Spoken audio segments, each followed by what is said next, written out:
You know the feeling. It's January 1st, you're hyped. This is the year you'll finally work out every day. Day 1, you crush it. Day 3, you're still going strong. Day 10, you hit snooze. By February, your running shoes are gathering dust and your gym membership is a monument to good intentions. You feel like you failed, like you just don't have enough willpower. What if willpower has almost nothing to do with it? What if you've been fighting your brain's default wiring and losing because the game wasn't about trying harder, but about designing your environment so the right behavior runs on autopilot? Today on Brainful Bites, we're exposing the invisible wires that control nearly half your daily actions. We're diving into the science of context cues and repetition so you can build habits that feel so automatic that not doing them feels weird, freeing your brain power for what actually matters. Clear things straight. Your brain is strategically lazy. That's a feature, not a bug. It evolved to conserve energy. It wants to convert repeated actions in stable situations into low-effort defaults so it can save high-powered thinking for new, complex problems. That conversion is habit formation, taking a conscious, effortful action and making it an automatic response to a cue. Here's the core loop. A cue happens in a stable context. A response follows. Repeat. Repetition in the same environment strengthens the cue-response link until your brain fires the behavior with minimal thought. The magic isn't your motivation. It's the consistency of that cue in that context. How long does this take? In a 2009 study, Philippa Lally and colleagues had people add a simple daily behavior, like drinking a glass of water. Automaticity followed a curve that rose quickly at first, then leveled off. On average, it took about 66 days to plateau, but the range was huge, roughly 18 to 254 days, depending on the behavior and person. Crucially, missed days weren't fatal. Your brain builds a statistical association, not a fragile streak. Consistency beats perfection. Now, the twist. We like to think our habits are driven by goals. I eat healthy because I want to be fit. I study because I want good grades. But once a habit forms, it's the cue, not the goal, driving the bus. Habits are value insensitive. The brain runs the script when the cue appears, even if the outcome isn't currently rewarding. The popcorn study nails this. In 2011, Neil Wood and colleagues offered people fresh popcorn or stale, cardboard-level popcorn. In a meeting room, people ate the fresh, rejected the stale. Obvious. But in a movie theater, the classic popcorn context, habitual popcorn eaters ate the stale popcorn anyway. The movie cue triggered "eat popcorn," and the script ran despite the snack being gross. Change the context to a non-theater room or disrupt the motor pattern by making people use their non-dominant hand, and the spell broke. The habit wasn't about hunger or taste. It was about the cue and the action sequence tied to that seat, that smell, that armrest. And this isn't a fringe thing. A 2002 diary study by Wood, Quinn, and Cashy found that about 43% of everyday actions are done in stable contexts that scream habit. Nearly half of what you do today will be driven by cues in your environment, not active choice. That's why changing your environment is the ultimate productivity hack. A few quick distinctions and caveats. A routine can still require planning and motivation. A habit runs when the cue appears, with little deliberation. Wood and Runger emphasize that habits are cue-triggered, value-insensitive responses built via repetition. Automaticity grows non-linearly, fast early gains, then a plateau. Complexity matters. Simple, context-stable behaviors habituize faster than complex, variable ones. Rewards help early. Immediate reinforcement during early repetitions speeds acquisition. Once automatic, behavior becomes less sensitive to rewards. Not everything can be habitual. Infrequent, varied, or complex tasks may resist automaticity. Use checklists and schedules for those rather than expecting a reflex. Psychologists often use the self-report habit index, which focuses on automaticity and doing without thinking. It's helpful, but not perfect. What does this mean for you? If you want a behavior to stick, stop wrestling your willpower and start engineering your cues, context, and friction.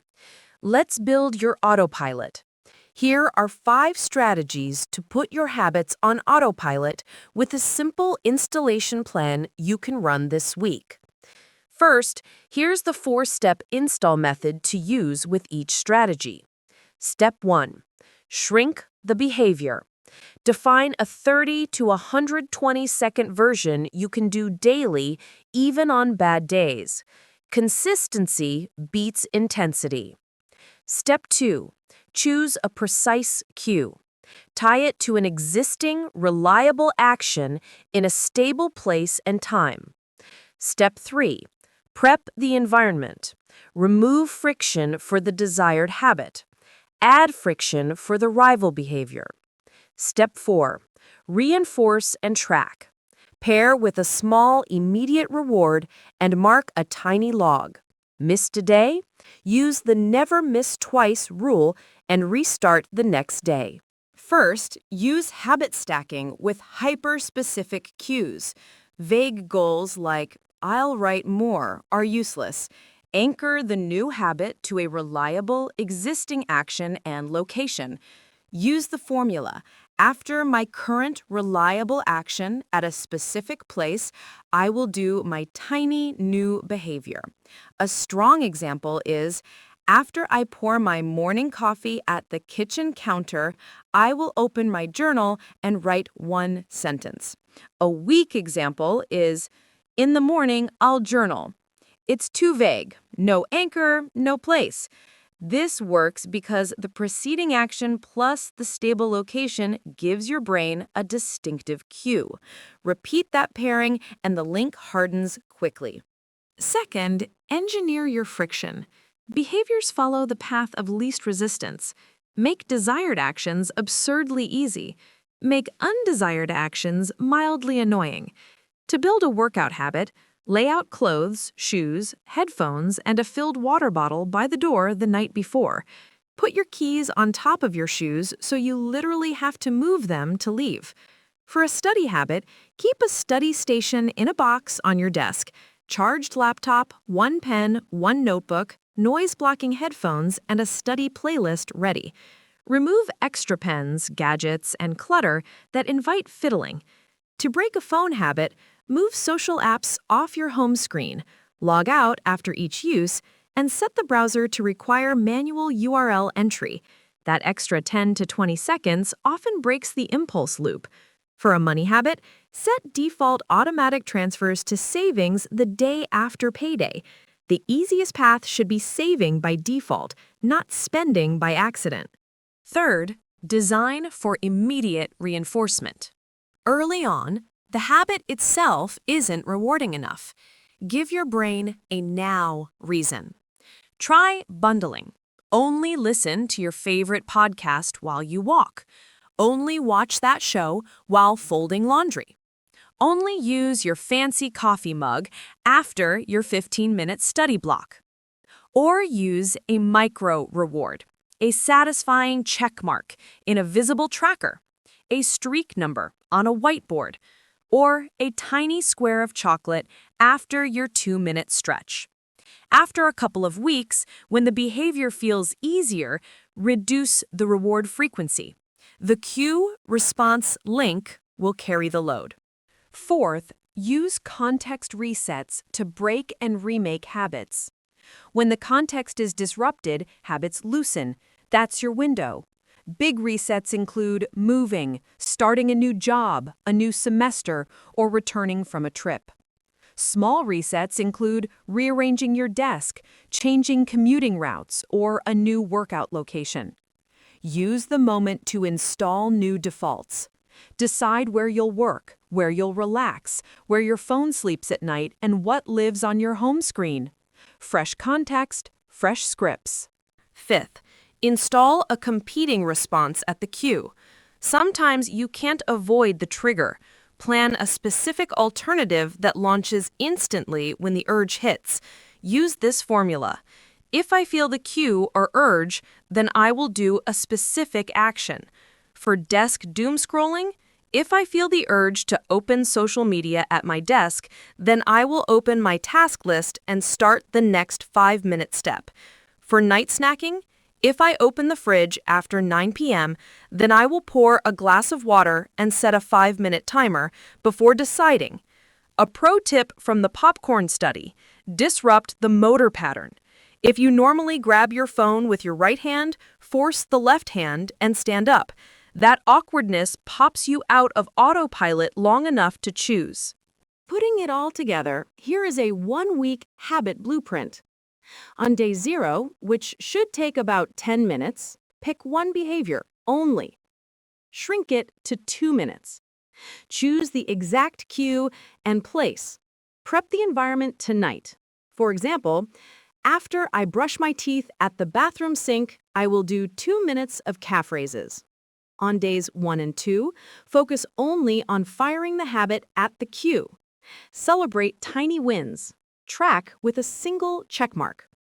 On days 3 and 4, add a tiny reinforcement like a podcast, tea, or checkmark, and remove one extra point of friction for alternatives, like leaving your phone outside the bedroom. On day 5, troubleshoot. If you missed, ask, was the cue unreliable? Is the step too big? Shrink it. Make the cue more specific. On days 6 and 7, protect the cue. Tell someone your plan, or set a reminder that triggers 5 minutes before the cue to preload your brain. Here are 3 worked examples. For exercise, the cue is, after I set my coffee mug on the counter at 7 a.m., I will put on my shoes and do 5 squats. For friction design, have your clothes and shoes staged with your keys under the shoes. For reinforcement, your morning playlist starts only after your shoes are on. After 2 weeks, you can progress to squats plus a 5-minute walk, but keep the cue constant. For studying, the cue is, after I open my laptop at the library desk, I will do 1 practice problem or highlight 1 paragraph. For friction design, use a study station in a box, put blocks on distracting sites, and keep your phone in your bag. For reinforcement, check 1 box on a visible card or do a 60-second stretch after. You can progress from 1 problem to a 15-minute Pomodoro, using the same cue and place. For saving money, the cue is, on the first business day after payday at 9 a.m., I will transfer $10 to savings automatically if possible. For friction design, set up default automatic transfers and use spending accounts with required confirmation for purchases over $50. For reinforcement, use a progress bar to a named goal. For example, noise-canceling headphones, 10% goes to 11%. You can progress by increasing the amount by $5 every other paycheck, keeping the same timing. Here's a micro playbook for breaking bad habits. Remove or blur the cue. Keep snacks out of sight or out of the house. Move the TV remote to a different room. Disable auto login for tempting sites. Increase friction. Require a password manager to open social apps. Put the console controller in a high cabinet. Use app timers with a long passcode you don't memorize. Replace. Don't just remove. Say, If I get the urge to smoke after lunch, then I will walk around the block and chew gum. Give your brain a new script at the old cue. Delay and disrupt. When the urge hits, do a 90-second non-dominant hand task, like writing your name or doodling, and set a 2-minute timer. If you still want it after, decide consciously.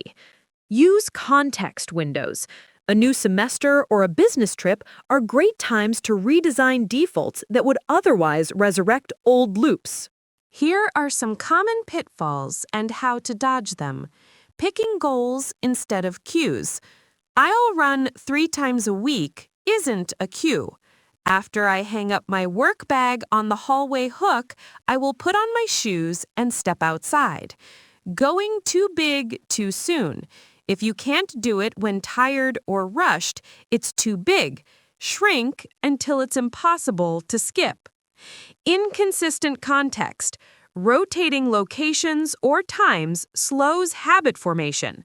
Lock in place and sequence first. Intensity later. Treating missed days as failure. Expect misses. The rule is never miss twice. Restart the loop at the next cue. Trying to habituize complex work. Deep work is better scheduled than habituized. Use a cue for start, then run a checklist or Pomodoro blocks. Here's a recap of why this works. You're exploiting cue response learning. Stable cues plus repetition forge a link that offloads control from willpower to environment. Immediate reinforcement accelerates early learning, and friction tilts the choice architecture. Once a behavior is sufficiently automatic, your brain needs fewer reasons to do it. The cue is enough. Context is king. Stable context speed formation. Context disruptions loosen old loops and make room for new ones. Let's land this plane. We've been sold a myth that habits are a willpower contest. They're not. They're a design problem. Your brain hates struggling. It craves autopilot. Your job is to give it precise cues, stable contexts, and easy paths so the right behavior becomes the default. Stop blaming your character. Start designing your cues. Your turn. What's the one habit you'll install this week, and what exact cue will trigger it? Post your plan using the formula, after I do a reliable action at a specific place, I will do a tiny behavior. Sharing it makes it real, and you might spark someone else's autopilot. Got a brain bug or cognitive trap you want decoded next? Drop it in the comments. Your ideas fuel this channel. Until next time, keep your brain hungry and your behaviors automatic.